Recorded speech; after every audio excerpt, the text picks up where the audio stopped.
Powered by the Montana Television Network.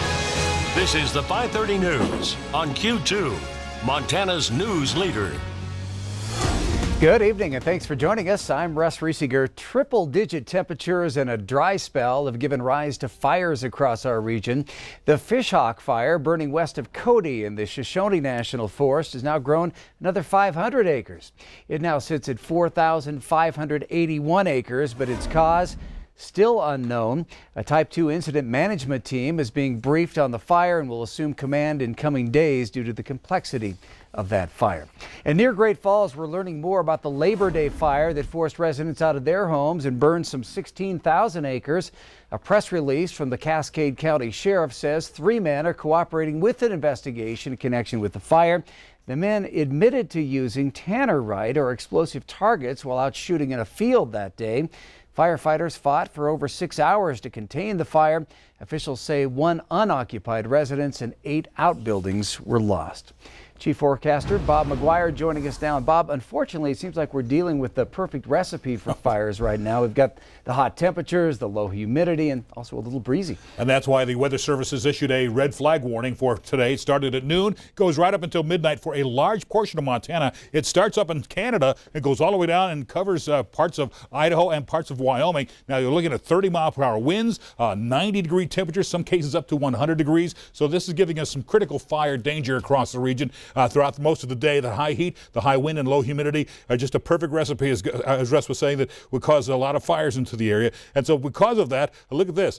We are already up to 100 degrees in the Billings area. That's our reported high for the day. And I tell you what, it's going to continue to be a very toasty day the next few days. These are our record highs. Billings actually tied the record, by the way. Bozeman, they also got a new record high temp today as well. Let's go back to Russ.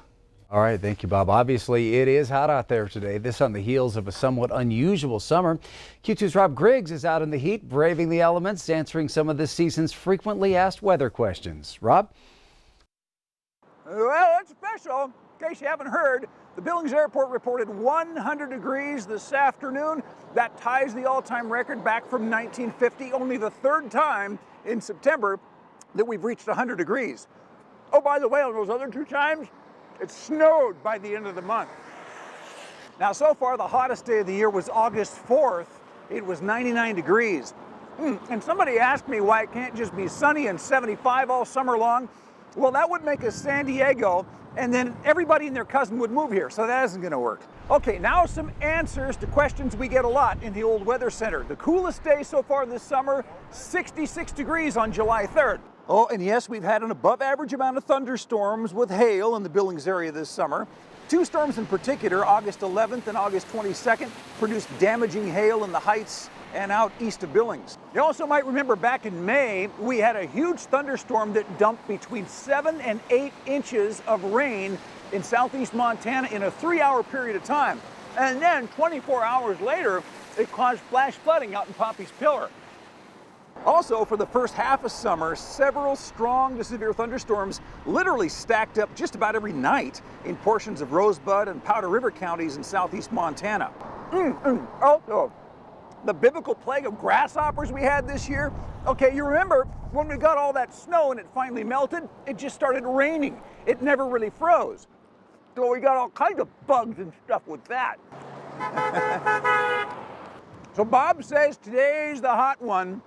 As far as the question, is there going to be any more remarkably hot weather before this season is over? Well, we'll save that for another ice cream cone. In Billings, Rob Griggs, MTN News. All right. Thank you, Rob. Well, law enforcement is asking for your help tonight finding a woman whose last contact was here in Billings and may be in danger. 21-year-old Tabitha Gopher also goes by Tabitha Standing Cloud. She's 5 feet tall, 110 pounds, with brown hair and brown eyes, and was last seen wearing a black hoodie with "Obey" written in white letters on the front. Authorities believe that she is endangered and may be held against her will. Call 911 or Rocky Boy Police at 406-395-4513 if you have any information. In an unexpected turn, a man charged following the shooting death of a Helena doctor changes his plea in the middle of the trial. Greg Trude announced today he would plead guilty to negligent homicide in connection with the shooting death of Dr. Eugene Buzz Walton last year, who formerly worked as an athletic trainer for MSUB and Rocky. Trude made the announcement after a day and a half of testimony in his trial. Trude and Walton were returning from a hunting trip last October when Walton was trying to pull his rifle out of Trude's truck. Trude's rifle went off. This afternoon, Trude admitted he'd been negligent when he put his gun back in his truck with a live round loaded in the chamber. Trude's change of plea came after District Court Judge Mike McMahon denied his attorney's request to rule immediately in Trude's favor. Greg Jackson argued that the state hadn't proven any specific standard of care that Trude failed to meet, but McMahon said there was enough evidence to move forward with that trial.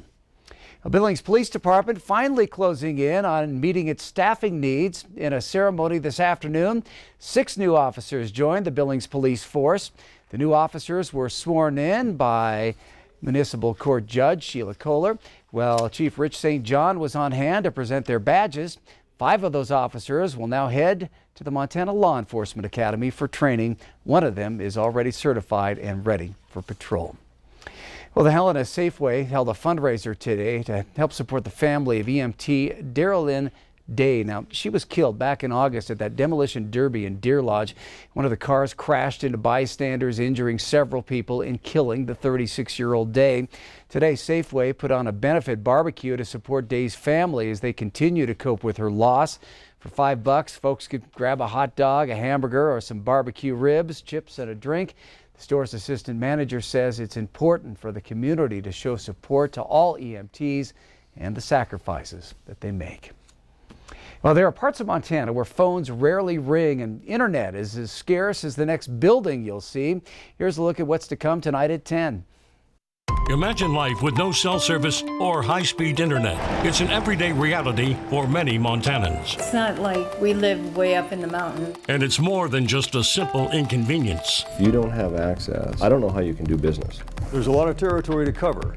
So, what's the solution to filling all this white space? I'll tell you the options and the price tag that comes along with it. Connecting the 406, Q2 on special assignment, continues tonight at 10. And there's more news from across our state on the MTN 9 o'clock news. Here's a look ahead.